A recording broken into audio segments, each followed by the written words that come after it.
Então, boa tarde a todos. Boa tarde. Vamos começar com essa nossa segunda parte de uma exposição chamada Cabala e a Árvore do Conhecimento do Bem e do Mal. Eu assisti toda a apresentação anterior no YouTube e, por conta disso, eu consegui identificar algumas questões que eu julguei por bem aprimorar, desenvolver melhor, certo? Então, hoje eu trago alguns aprimoramentos e alguns desenvolvimentos da apresentação anterior. Eu quero começar retomando a questão de como, na visão cabalística, o universo se constitui, essa ideia dos 3 véus de existência negativa, certo? Esses 3 véus de existência negativa não tem nada a ver com o mal, não tem nada a ver com o polo negativo. Os 3 véus, na Cabala, os 3 véus de existência negativa são aquilo que existia antes da existência. Certo? Ele é chamado de negativo porque eu não tenho noção do que era. A existência positiva é o que eu consigo ver, é o que eu consigo perceber. A existência negativa é o que veio antes. Então, havia um círculo de caos, certo? Havia um caos manifesto. Dentro desse caos começou a se organizar um cosmos, uma ordem. A interação do caos com o cosmos gera um círculo limitante. É isso que na Cabala se denomina de Ein, o nada, tá? Esse cosmos abrangente. Ein Sof, o nada ilimitado, porque aquilo se tornou caótico, borbulhante, certo? E a limitação disso, a interação dessas duas forças. E é difícil de falar em interação nessas duas forças, mas vamos deixar assim, vamos simplificar a exposição, tá? Gira então a luz ilimitada, certo? Que é o limite de toda essa ação. Dessa interação dessas 3 forças é que existe a geração de Keter, a coroa da árvore da vida, certo? Então, acho que essa é a ideia principal para essas 3 questões, certo? Nós temos um nada, um cosmos abrangente, nós temos um ilimitado, que é esse caos borbulhando ali dentro, essas forças interagem, e aí nós temos uma luz ilimitada, que é o limite do universo, ou o limite daquele ponto, certo? Isso gera, digamos assim, uma esfera. Essa limitação produz Keter. Eu estou me repetindo propositalmente, certo? Não tem muito o que desenvolver a partir disso, a não ser que alguém queira fazer alguma pergunta. Mas é isso. Eu costumo brincar e dizer assim, não estou entendendo Cabala, aceita que dói menos. Vai aceitando as informações, aceita elas como verdade e depois o cérebro consegue trabalhar, certo? Se eu ficar questionando muito, eu vou me perder nos questionamentos e eu não vou conseguir pegar o todo. Então, num primeiro momento, é mais interessante pegar a ideia do todo, certo? Tudo isso ocorre por manifestação divina. E aí nós temos as esferas da árvore da vida, e as esferas da árvore da vida têm atribuições de nomes de Deus. Esses nomes de Deus, eles funcionam como máscaras, certo? Da mesma forma que nós, como filho, agimos de uma forma, como pai, agimos de outra forma, como colega de trabalho, temos uma outra atitude, certo? Assim são esses nomes ou atributos divinos, certo? Então, o nome mais alto é Reye, que denota a essência. Depois dele vem Iá, que é como uma semente.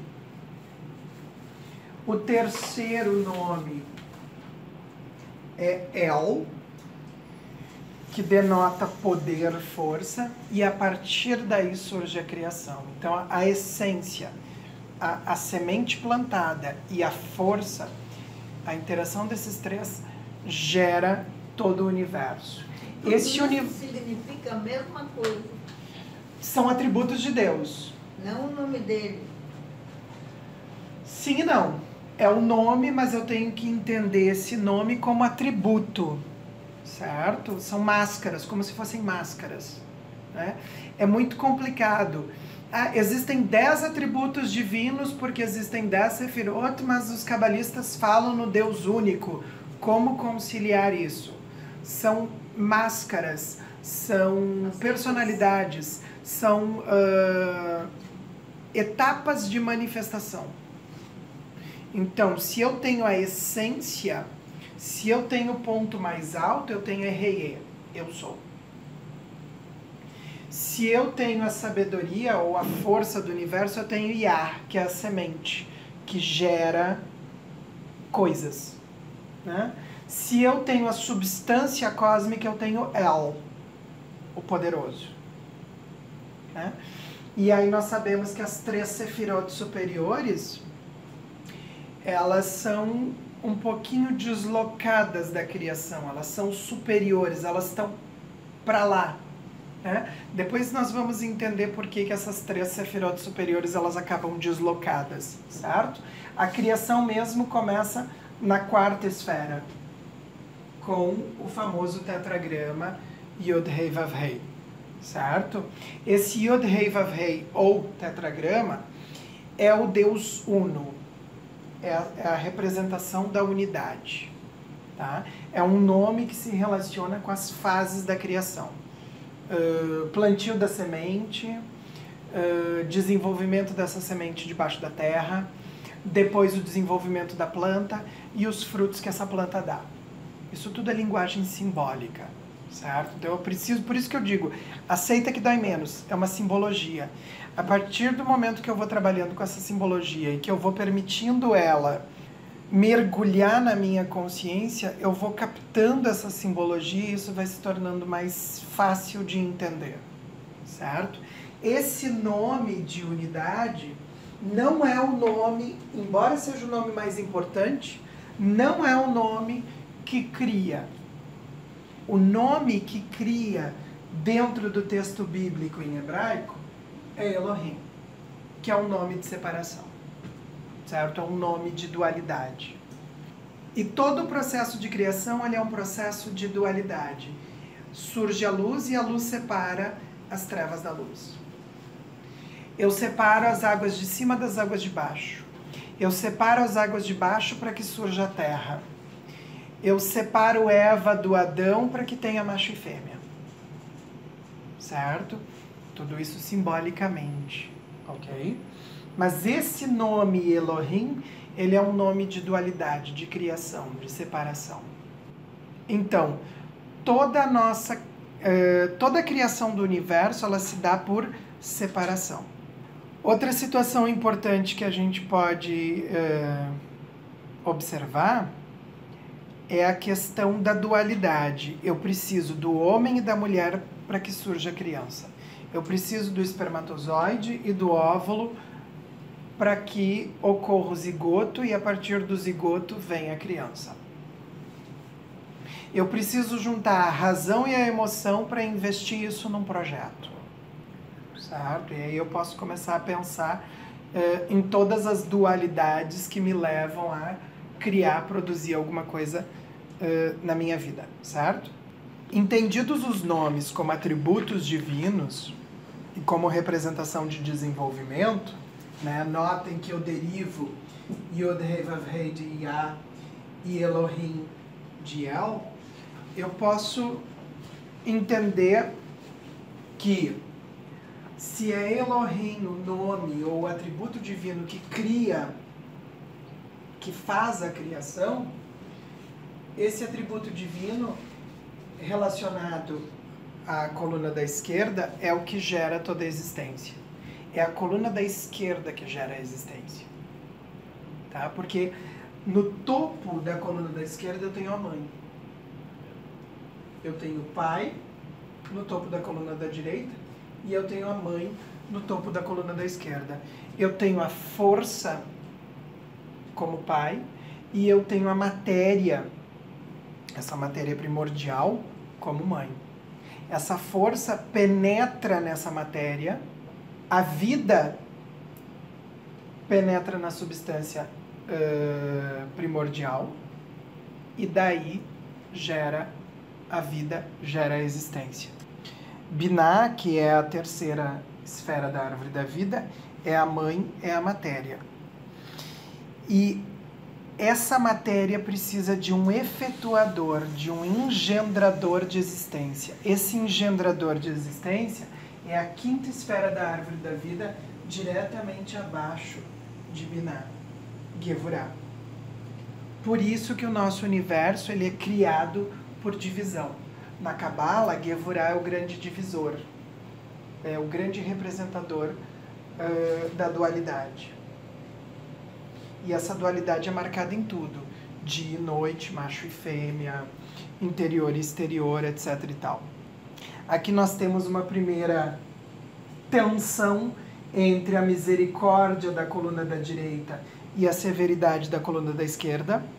E nós temos toda a criação, a partir daí da matéria, que é, na verdade, dentro dos estudos teosóficos, Maya ou a ilusão. É a matéria, é a divisão que nos causa a impressão da dualidade, da multiplicidade, da dispersão. Existe um diagrama de representação da árvore antes da queda. É um diagrama completamente diferente daquele que normalmente se enxerga da árvore da vida.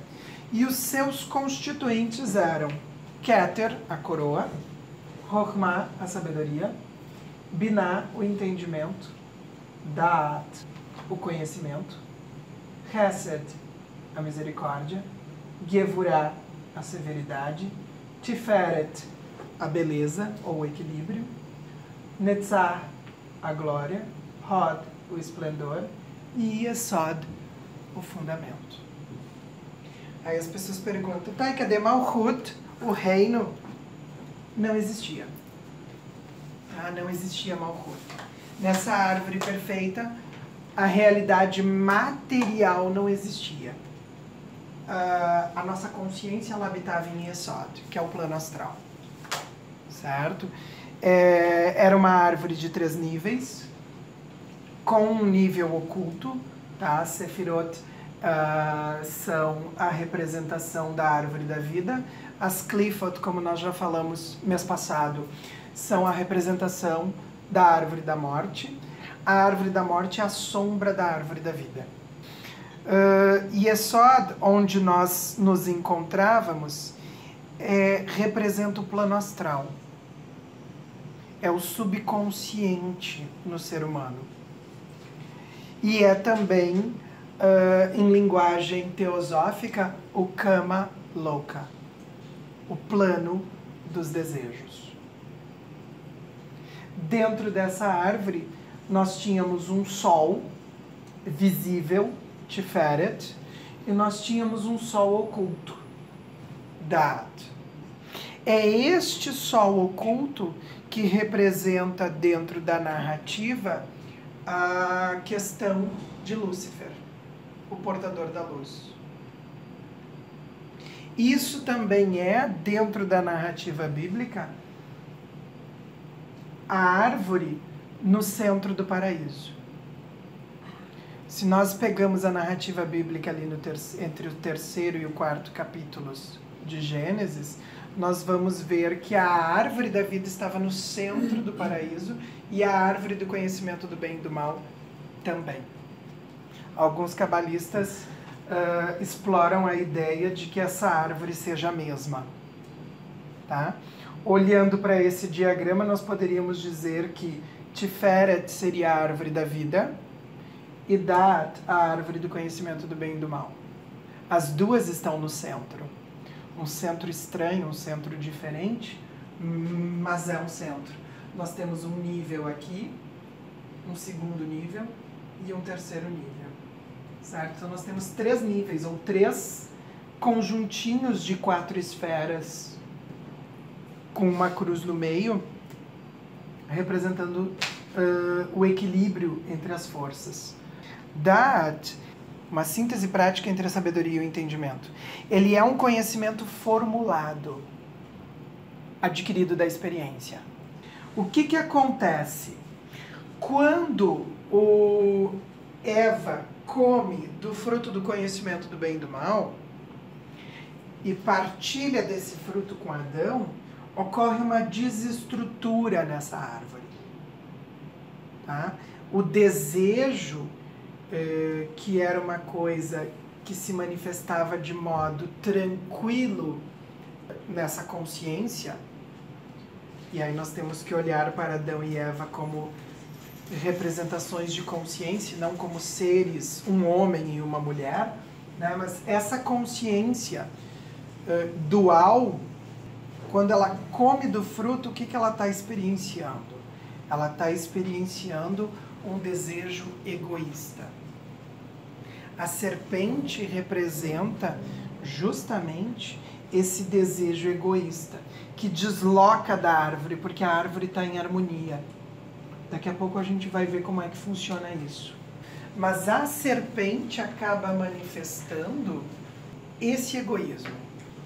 Na serpente nós temos várias simbologias, e uma das simbologias é o mito de Prometeus. Da mesma forma que Prometeus rouba o fogo dos deuses, a serpente rouba o conhecimento dos deuses e confere ele, cede ele para Adão e Eva. Né? Aqui nós temos uma emulação, uma imitação do divino. Tá? Essa imitação do divino, que antes deveria ocorrer de modo que se usasse muito mais a sabedoria para se ter a experiência, ela se inverte. Agora eu preciso da experiência para desenvolver a sabedoria. Essa inversão é o que promove a descida. E é interessante que um místico cabalista moderno, autor de Princípios Profundos da Alquimia Cabalística, nos diz que o papel principal da serpente é liberar o conhecer e o ser, como liberdade conquistada por gnose, por conhecimento. Então, o ser e o conhecer devem ser liberados por experiência, por vivência daquilo. Por conta disso, nós temos essa representação que nós imaginaríamos que seria uma árvore que teria Malhut, mas não tem. Não existe realidade material. A realidade material, ela se dá justamente com essa tentativa de imitar o Criador. Com essa tentativa de ter o conhecimento, de ter a experiência. Se eu preciso da experiência, eu promovo a descida na matéria. É preciso criar um novo nível a partir desse 9º nível. A criação desse novo nível promove toda uma desestrutura na árvore. Cria um vácuo. E aquilo que antes era a esfera de Da'at é dragada, é destituída do seu posto e se cria o abismo. É por isso que dentro da Cabala se diz que Malhut, o reino, é a porta para o mal. Porque aquilo que estava estruturado, equilibrado e mantido por necessidade de vivência da experiência, se desloca. Cria um abismo. A partir daí se cria um 5º plano, que é o plano de Asiá, que é o plano da ação.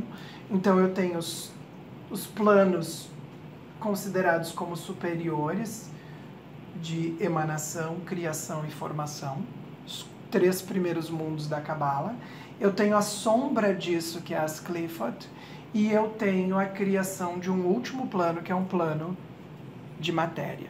aí se abre o abismo. A árvore passa a ter representações diversas. Existe dentro da mitologia nórdica uma aproximação com a árvore cabalística, com algumas diferenças estruturais, mas a proposta é bastante similar, certo? Dá para entender um pouco como se organizam esses planos, olhando para os planos nórdicos.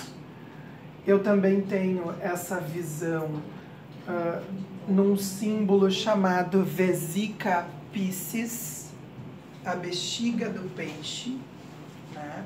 Essa bexiga do peixe, ela é, na verdade, uma representação simbólica de nascimento espiritual. E aí eu derivo a Sefirot da árvore da vida e o equilíbrio de Tiferet desse símbolo. Esse símbolo também é usado para a representação da flor da vida, o cubo de Metatron, etc. e tal. Tá? O nome de Deus, ele é usado também para representar o desenvolvimento desses 4 mundos cabalísticos.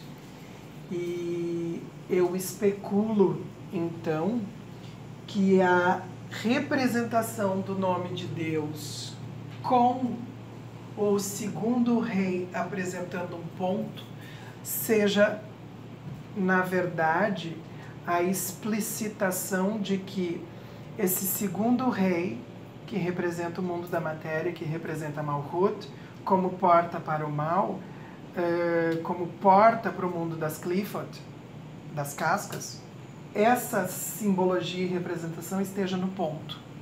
Tá? Os cabalistas normalmente dizem que o segundo rei do nome de Deus, como representa a matéria, ele é representado com um ponto dentro dele, para diferenciar do primeiro rei, que é um rei superior.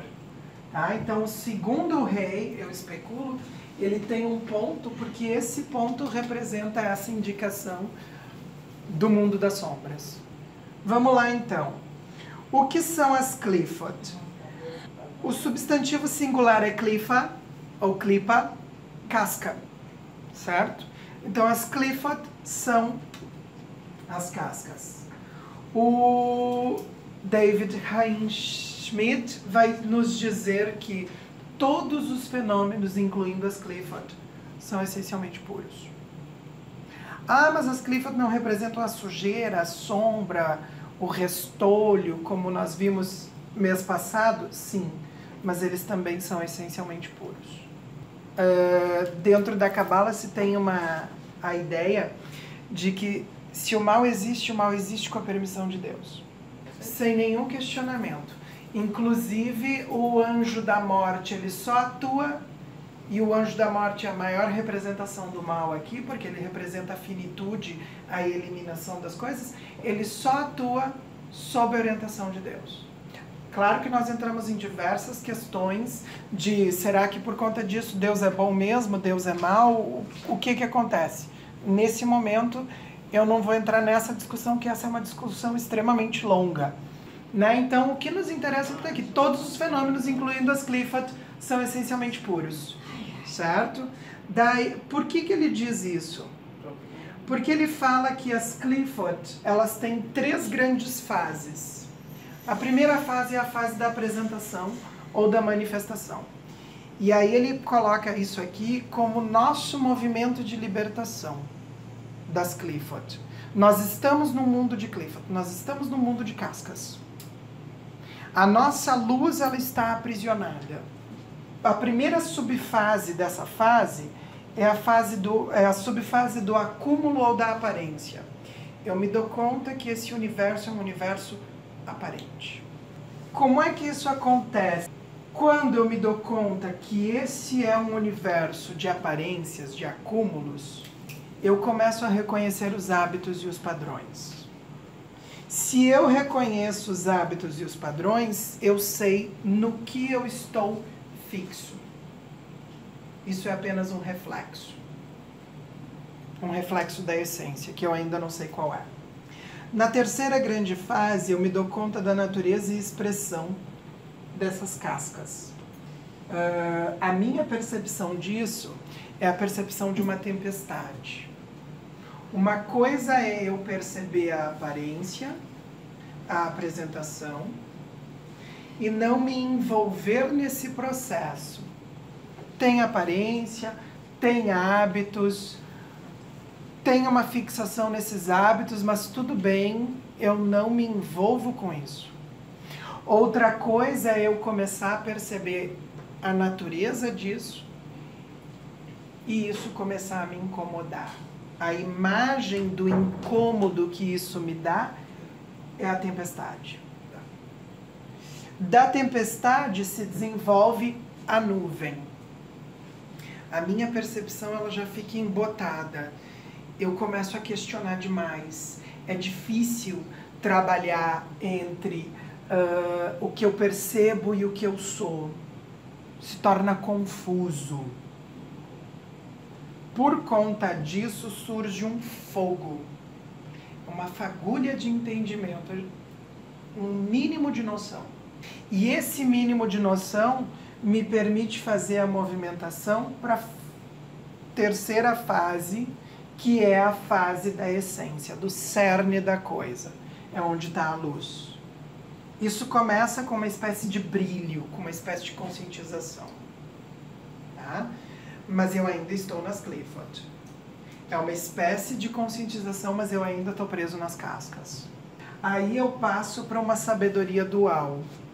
Eu percebo a essência e eu percebo a aparência. E eu transito entre essas duas coisas até que finalmente eu tenha condições de promover a liberação. De me livrar daquilo ali. De atingir a unidade. Enquanto eu não atingir a unidade, eu estou preso na dualidade. Eu estou preso no mundo de aparências. Tá? Se nós pegamos a filosofia oriental, nós vamos perceber que para romper a roda de encarnações, eu preciso romper com os desejos. Enquanto eu tiver desejos, eu estou limitado pelas aparências do mundo. A Cabala usa uma outra linguagem, mas essencialmente diz a mesma coisa. Enquanto eu ainda percebo a dualidade, enquanto a aparência ainda é importante, enquanto a essência só é interessante distante de mim, eu permaneço em dualidade. Eu não estou livre das cascas. Aí, para nós compreendermos melhor todo esse funcionamento, eu vou apresentar aqui as esferas da árvore da vida com as respectivas Clifford, certo? Então a primeira esfera da árvore da vida de baixo para cima é Malhut, o reino. O nome divino de Malhut é Adonai Melech, o Senhor Rei, ou Adonai Haaretz, o Senhor da Terra. Porque Malhut representa a materialidade, o plano físico. Por conta dessa materialidade, o atributo dela é a concretização ou fruto. Hermeticamente falando, Malhut é uma esfera de 4 cores: oliva, citrino, castanho e preto. O chakra mundano de Malhut é a própria terra. Na astrologia é o ascendente. No corpo é representado pelos pés. E nas mais diversas simbologias nós temos os 4 elementos, a estabilidade e o espaço e a relação espaço-tempo e entropia. Matéria, mudança e morte. Tá? O plano material, como ele é esse deslocamento, ele é essa anomalia dentro da árvore perfeita, em algum momento ele vai chegar ao fim. A clifa correspondente é a clifa de Nahemot, que significa os murmuradores. O arquidemônio dessa esfera é Naamahema. Ela é retratada como uma mulher extremamente bela e sedutora que leva o homem à perdição. Os símbolos ou as ideias associados a essa clifa são a caverna, a selvageria, a carnalidade, a impureza, o fingimento e o esgoto. Toda a sujeira está ali. E os vícios que ela representa são os vícios da avareza e da inércia. Se eu quiser resolver isso na minha vida, eu preciso de discriminação. Eu preciso saber separar o joio do trigo. Sem isso, eu estou enterrado ainda nessa casca. Yesod tem por nome divino Shaddai Al-Hai, a força da vida. Representa o plano astral. Representa as imagens, as cristalizações e as representações. Sua cor é violeta. Na astrologia, ela é a lua, no corpo, os órgãos sexuais, e como diversos elementos de representação e simbologia, nós temos a memória, a estrutura subjacente da matéria, a estabilidade na mudança. É em Yesod que nós encontramos todos os mecanismos que coordenam a organização do universo. A clifa correspondente, a sombra de Yesod, é Gamaliel, que é a esfera dos obscenos.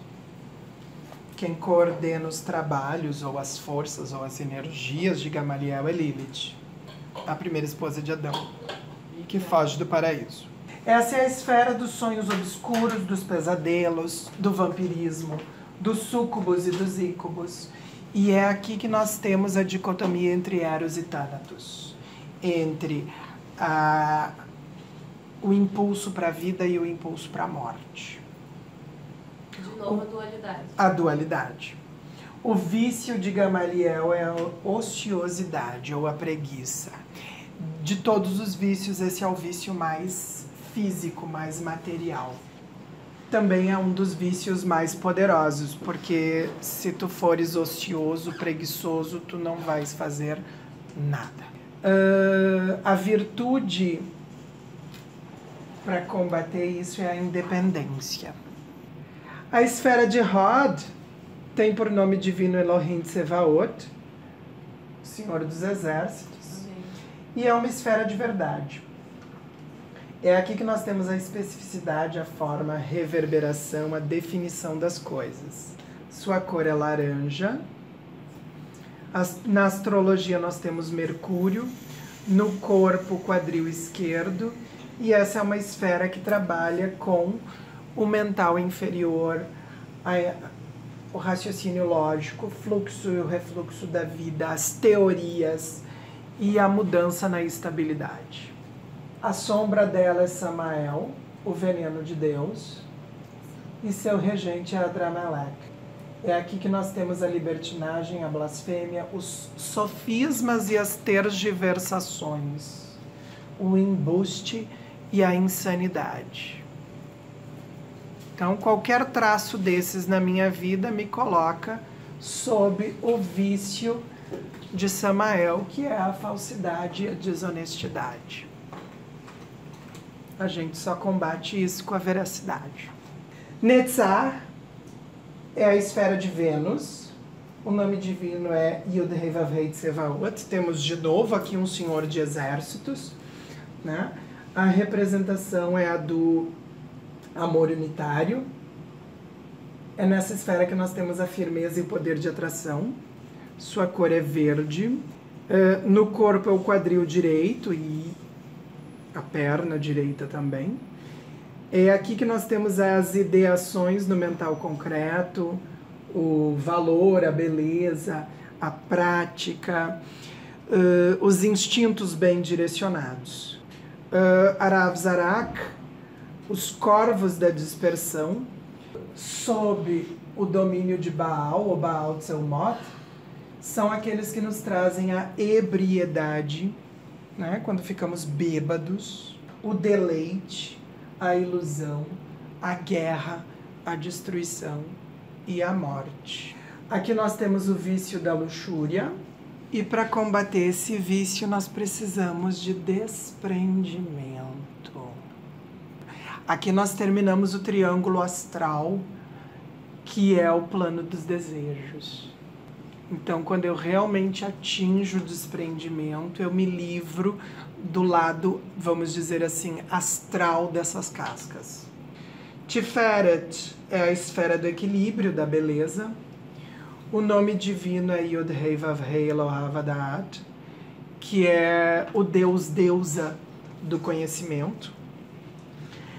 Esse nome aparece nas diversas tradições como Iao, e a simbologia ocultista, mística, esotérica atribui a esse nome diversas nuances, como por exemplo Ignis Aqua Origo, fogo, água e origem, Isis, Apófis, Osíris, entre outras significações, certo? É aqui que nós temos o logo solar, é aqui que nós enxergamos, ou é até aqui que nós temos a nossa ideia de Deus ou divindade. No nível prático, nós temos a representação da vontade, da harmonia, sua cor é amarelo. Automaticamente, nós temos aí o sol, o peito ou o tórax como um todo, o plexo solar também, a essência, a consciência, o equilíbrio, a capacidade de integração, a harmonia. Os deuses solares são os deuses representados em 3 níveis, né? Ele é o deus criança, ele é o deus sacrificado e ele é o deus de cura. A sombra de Tiferet é Tagirion, ou simplesmente Tagirion. É a esfera dos litigantes. São aqueles que entram em contenda judicial. Coordenados por Belfegor, que na Idade Média foi identificado como o príncipe demônio da preguiça.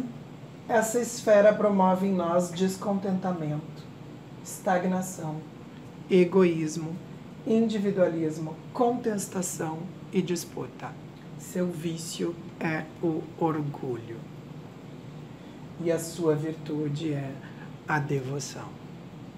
Gevurah, a esfera da força ou do julgamento, tem por nome divino Elohim, ou Elohim Gibor, a coletividade divina forte. Ela representa a correção dos erros, porque se relaciona com a justiça e com o vermelho. É Marte na astrologia, o braço esquerdo no corpo, e se relaciona com as ideias de execução da lei, de contração, de avaliação, de análise, de liderança, de força. Golahav é a esfera dos queimadores, coordenados por Asmodai, e eles trazem desobediência, oposição, rebelião, ira, perversidade, maldição e ruína. Por conta disso que o vício de Marte é a crueldade ou a destruição ou a ira, né, dos 7 pecados capitais, e deve ser combatido com coragem e energia. Hesed é a esfera da misericórdia, ela representa a receptividade, ela é uma representação da coroa da árvore da vida numa escala menor, se relaciona com o poder divino, e é por isso que muitas vezes o azul é considerado uma cor sublime, né? Yod-Heh Vav-Heh é um nome divino associado a ela. Nós encontramos na astrologia a associação com Júpiter, com o braço direito no corpo, e todas as ideias de amor, misericórdia, magnificência, expansão, bondade se relacionam a ela. Gash, calar, os aniquiladores, coordenados por Astaroth, são os que nos trazem repulsão, desequilíbrio, hipocrisia, opressão e nos levam finalmente à aniquilação, à eliminação. O vício que isso suscita em nós é o vício da gula, que muitas vezes se expressa como tirania ou fanatismo. E para combater a gula, nós precisamos da virtude da obediência. A esfera de Binah tem por nome divino El, representa a substância, mãe, a matéria primordial. É o terceiro Logos, símbolo da criação. É o primeiro Logos manifesto, mas é o terceiro em ordem. Por atributos, nós temos a inteligência, ativa ou o entendimento. Sua cor é preto. Na astrologia, Saturno. O lado esquerdo do rosto, ou o hemisfério cerebral esquerdo, é o que se relaciona com essa esfera, trazendo aí para nós concretização, estruturação, sujeição à lei. É uma esfera que dá a forma, como o útero, ela modela toda a existência. Satariel é a esfera dos ocultadores, coordenados por Lucifuge, aquele que foge da luz. E por conta disso eles nos trazem dissimulação, ignorância, blasfêmia, cegueira e destruição. Né? O seu vício principal é o vício da avareza. O avarento é aquele que oculta as coisas, né? Não precisa ser dinheiro. O avarento também tem o avarento de amor, tem o avarento de conhecimento. E o silêncio é a virtude que eu posso utilizar para combater essa destruição, essa cegueira. Chokhmah, segunda esfera, é a esfera do Pai. O nome divino é Yah, que é um nome de essência. O atributo de amor, sabedoria. O segundo logos é o logos do plano, é o logos da vida. Ele também é o segundo a se manifestar. Por conta disso, seu atributo é o atributo de amor, sabedoria. E a cor é cinza.